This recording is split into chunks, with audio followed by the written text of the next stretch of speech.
You're the one who cries at songs in the grocery store, the one who can't watch a movie about a lost dog without thinking about it for 3 days, the one who can feel a tension in a room the second you walk into it, even when nobody else seems to notice, the one whose entire mood can shift because someone you love said something with a slightly off tone in their voice. And somewhere along the way, you've been told, quietly and persistently, that this is too much, that you should toughen up, that you're being dramatic. That voice has been wrong this entire time.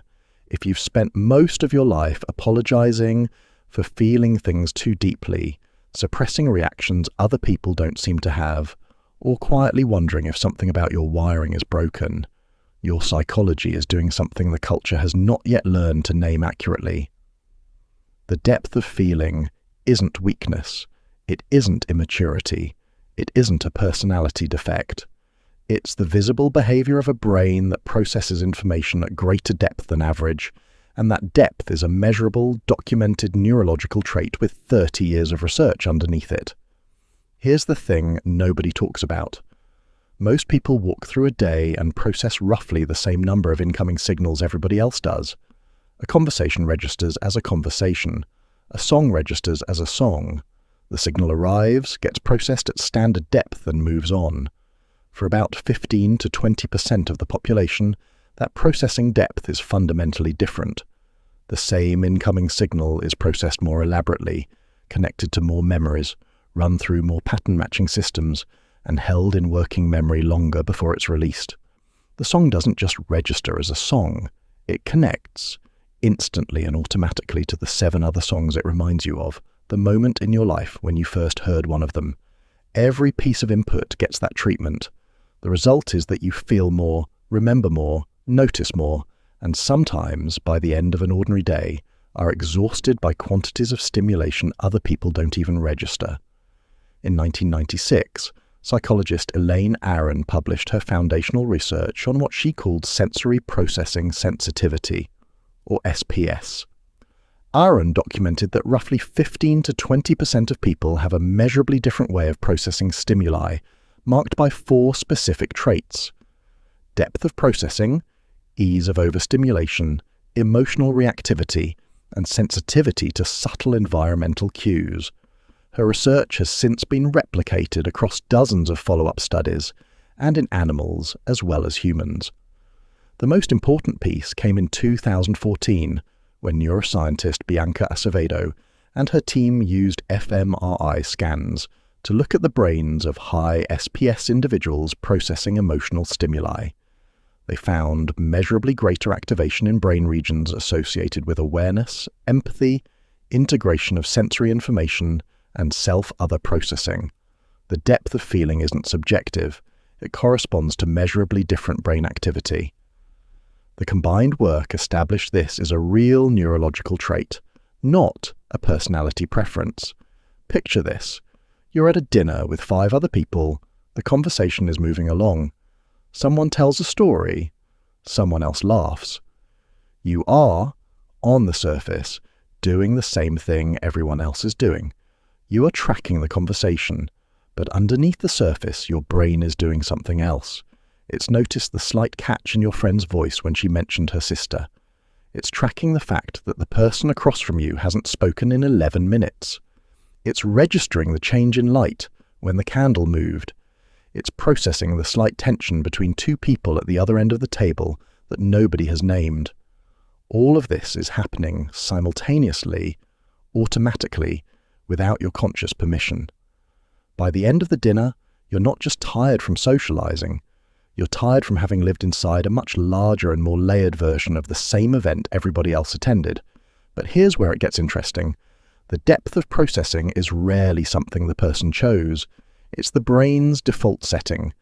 Asking a high SPS person to feel less is like asking a fluent speaker to stop understanding a language they've already learned. What you can adjust is the environment, the recovery time, and the framing. What you can't adjust is the depth itself. But there's more going on than just depth. The same nervous system that picks up the catch in your friend's voice at dinner picks up everything else. The light that's slightly too bright, the shirt label scratching your neck, The pattern in someone's behavior that turns out 6 months later to mean something serious. The people who don't share this wiring sometimes treat your sensitivity as overreaction. The same wiring that catches the small inputs is what lets you read situations everybody else misses, and what makes you exhausted by environments other people don't register as demanding. And here's the kicker. Research on differential susceptibility, particularly work by developmental psychologist Jay Belsky, has shown that the same trait that makes high SPS people more affected by negative environments also makes them more affected by positive ones. The depth of feeling isn't only depth of feeling bad.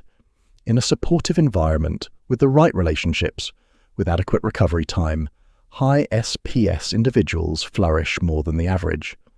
The same wiring that costs you energy in a chaotic environment is the wiring that lets you experience beauty, love, music, and meaning at intensities the rest of the population doesn't quite reach.